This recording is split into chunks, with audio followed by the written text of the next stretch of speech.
Hello everyone, this is Nirmala Bandakavi. Now I am going to deal with the topic collection of data, Dattamsa Sekarana. Data means facts or information. Data is of two types, primary data and secondary data. దత్తాంశం అనగా సమాచారము. దత్తాంశం రెండు రకాలుగా ఉంటుంది. ఒకటి ప్రాథమిక సమాచారం లేదా ప్రాథమిక దత్తాంశం, రెండు ద్వితీయ సమాచారం లేదా ద్వితీయ దత్తాంశం. Primary data. Data originally collected in the process of investigations are known as primary data. It is created from primary sources or sources of origin. It is collected for the first time by the investigator. So it is called as first-hand information. For example, if you want to join in a degree college after intermediate, definitely you will inquire which college is good and which is not. You want to get information by asking your friends, relatives who are studying in different colleges, and you will get information directly. So this is primary data. ప్రాథమిక దత్తాంశము ఒక విషయంపై మొట్టమొదటిసారి సేకరించిన సమాచారాన్ని ప్రాథమిక దత్తాంశం అంటారు. ఇది ప్రాథమిక మూలాల నుండి సృష్టింపబడుతుంది. ఉదాహరణకి ఇంటర్మీడియట్ అయిన తరువాత డిగ్రీ కాలేజీలో చేరడానికి ఏ కాలేజ్ బాగుంటుంది అంటే ఏ కాలేజీలో టీచింగ్ బాగుంటుంది, ఏ కాలేజీలో ఫెసిలిటీస్ బాగుంటాయి అనేటువంటి సమాచారాన్ని మనం గ్యాదర్ చేసుకుంటాం. ఇది మనమే స్వయంగా గ్యాదర్ చేసుకుంటాం, ఎవరి మీద డిపెండ్ అవ్వం. ఆరిజిన్ నుంచి సేకరించుకుంటాం, అంటే ఎవరైతే ఆ కాలేజీల్లో చదువుతున్నారో వాళ్ళ నుండి మనం ఇన్ఫర్మేషన్ తెచ్చుకుంటాం.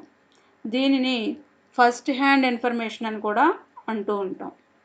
So this is primary data. Merits of primary data. ప్రాథమిక దత్తాంశం యొక్క సుగుణాలు. It is original in nature. ఇది యథార్థమైనది. It is more reliable.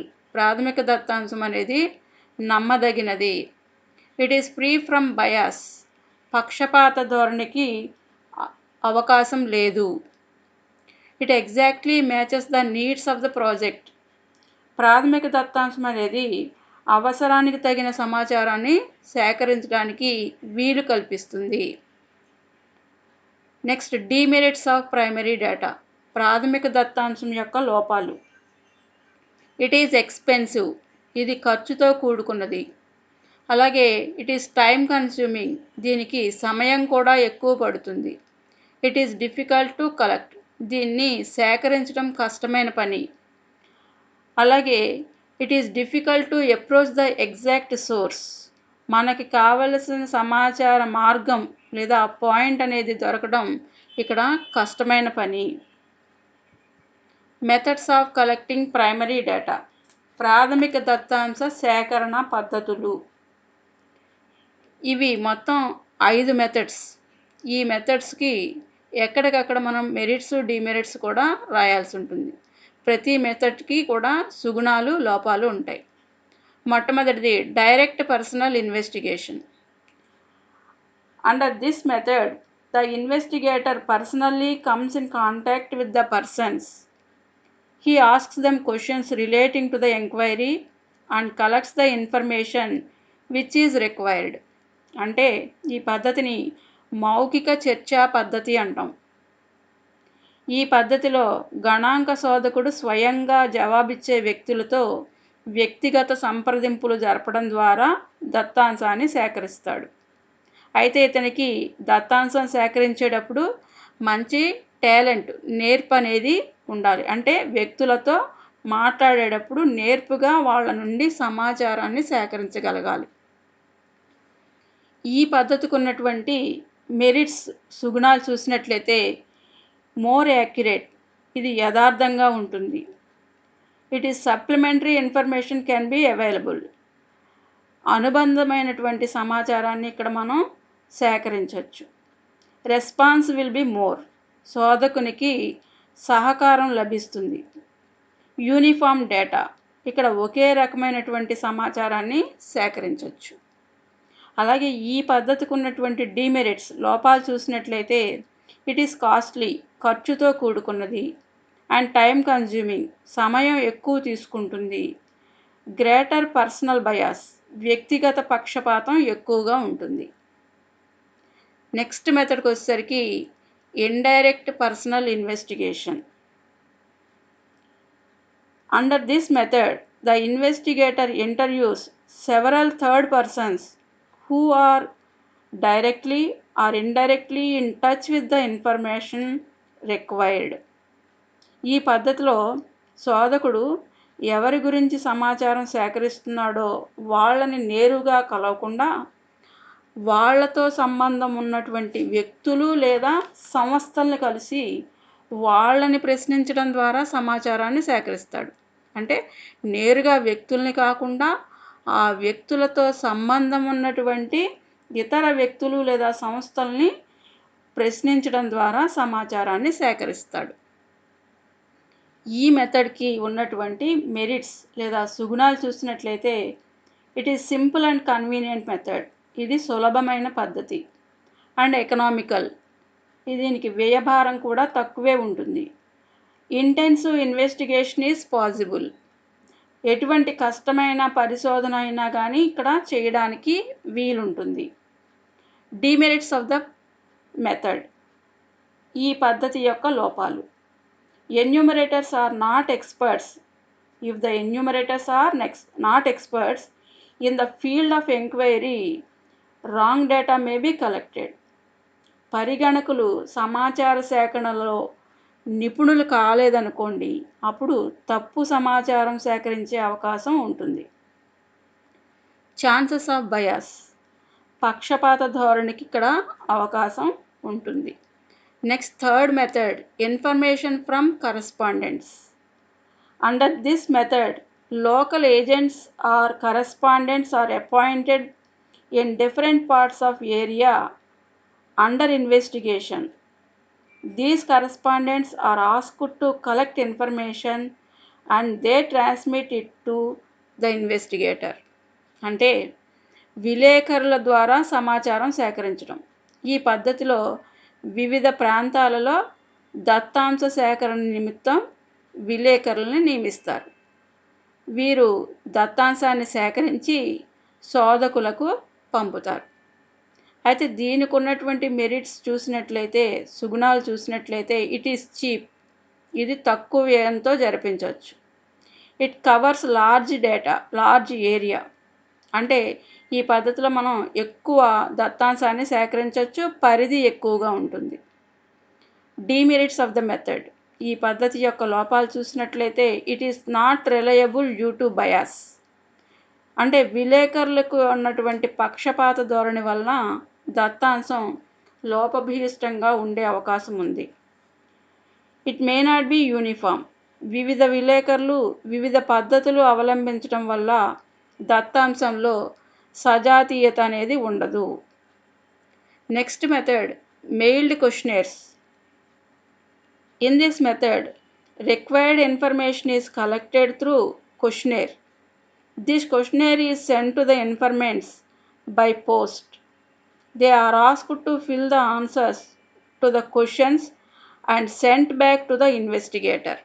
అంటే ప్రశ్నావళిని పోస్ట్ ద్వారా పంపి సమాచారం పొందడం.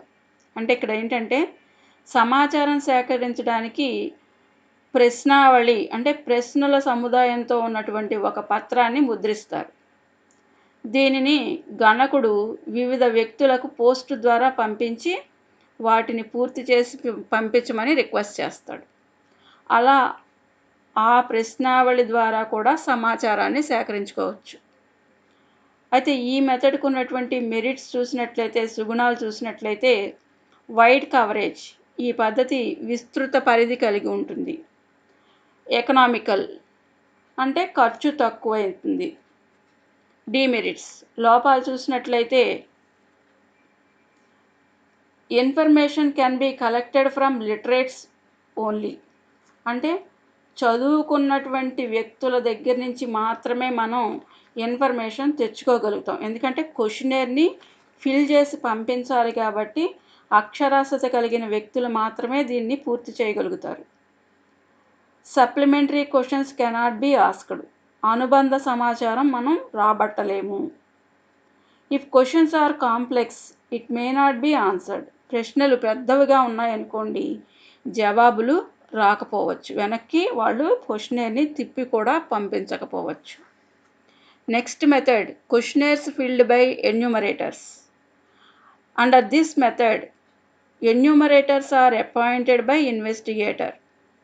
They collect the information. The enumerators asked questions and get replies to the questions in the questionnaire and filled by them only. అంటే ప్రశ్నావళిని పరిగణకుల ద్వారా పంపి సమాచారం రాబట్టుకోవడం. అంటే ఈ పద్ధతిలో శోధకుడు పరిగణకుల్ని వివిధ ప్రాంతాల్లో నియమిస్తాడు. వాళ్ళు వ్యక్తులను ప్రశ్నావళిలో ఏవైతే ప్రశ్నలు ఉన్నాయో వాటిని అడిగి వాళ్ళ నుండి అంటే వ్యక్తుల నుండి సమాచారం రాబట్టి ప్రశ్నావళిలో ప్రశ్నలకి జవాబులు నింపుతారు. ఈ విధంగా సమాచారాన్ని సేకరించడం జరుగుతుంది. దీనికి ఉన్నటువంటి మెరిట్స్, ఈ పద్ధతికి ఉన్నటువంటి సుగుణాలు చూసినట్లయితే, information can be collected from illiterates also.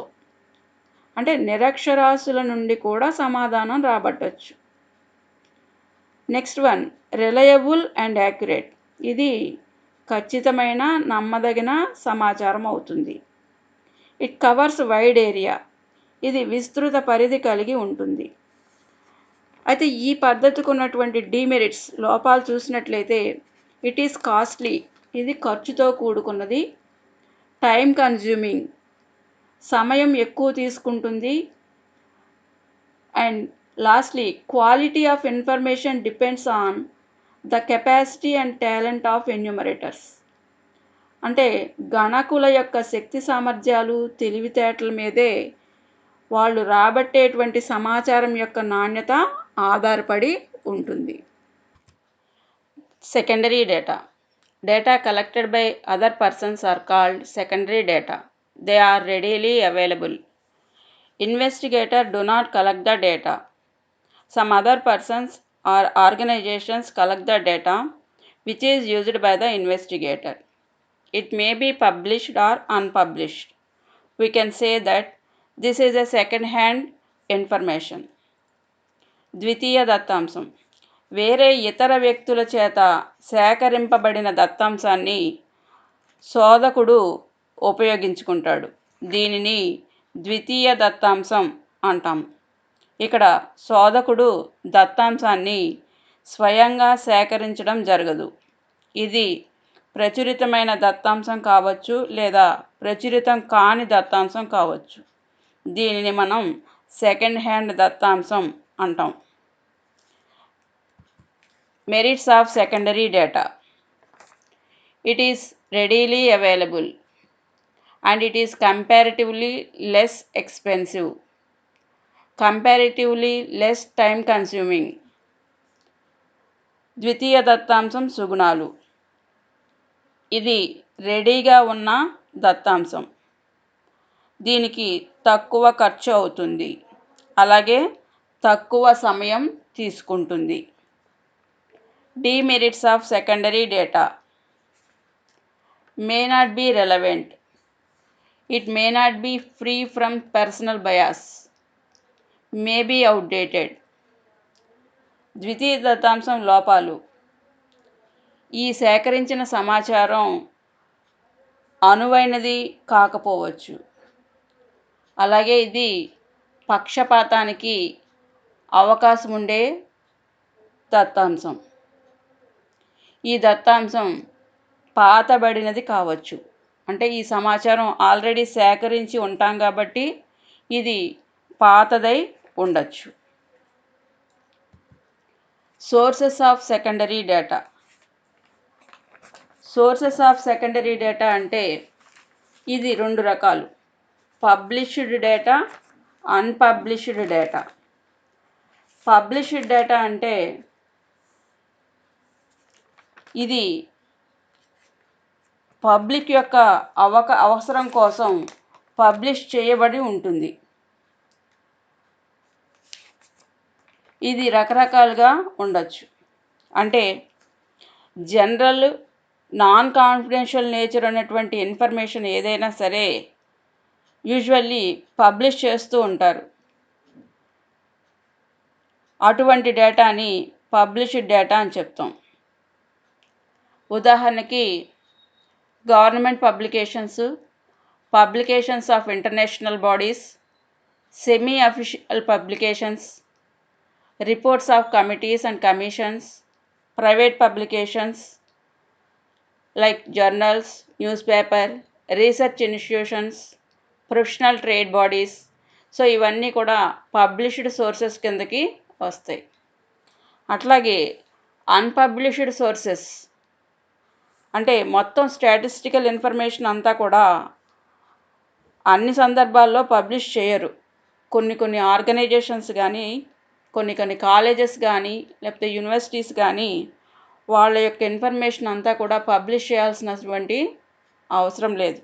అయితే మనం అవసరమైతే వాళ్ళ యొక్క పర్మిషన్ తీసుకుని వాళ్ళ యొక్క సమాచారం ఏదైతే వాళ్ళ రికార్డ్స్లో, ఫైల్స్లో ఉందో దానిని గణాంక పరిశోధన నిమిత్తం ఉపయోగించుకోవచ్చు.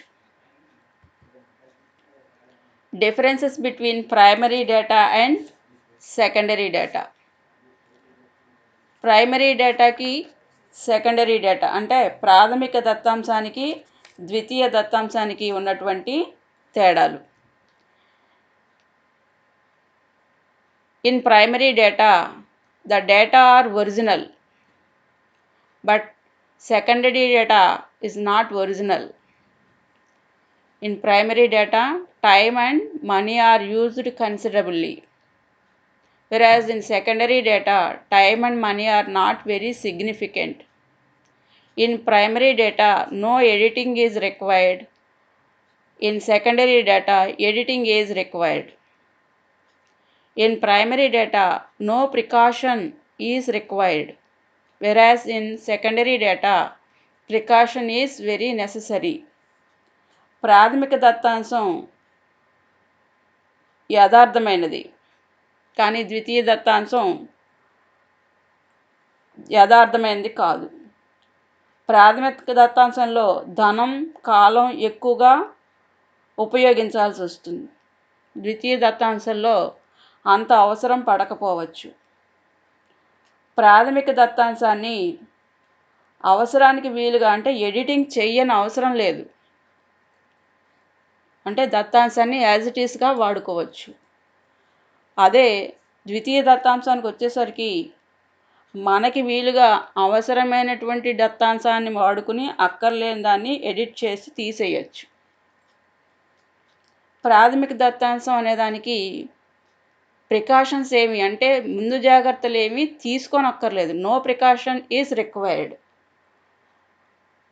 అదే సెకండరీ డేటా ద్వితీయ దత్తాంశం అనేసరికి వేరే వాళ్ళు తయారు చేసిన దాన్ని మనం ఉపయోగించుకుంటున్నాం కాబట్టి మన అవసరానికి ఏ విధంగా దాన్ని ఉపయోగించుకోవాలో చూసుకుని తగిన జాగ్రత్తలు తీసుకుని ఆ దత్తాంశాన్ని వినియోగించుకోవాల్సి ఉంటుంది.